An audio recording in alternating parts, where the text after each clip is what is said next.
In front of me I've got IIYAMA G-Master. In this video I'll show you how to enable and disable USB standby mode.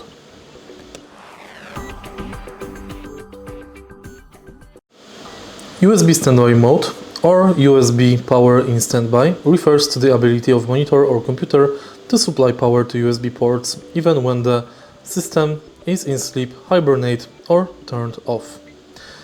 In monitors, when enabled USB standby mode, lets monitors USB ports like USB-A or USB-C continue to power connected devices.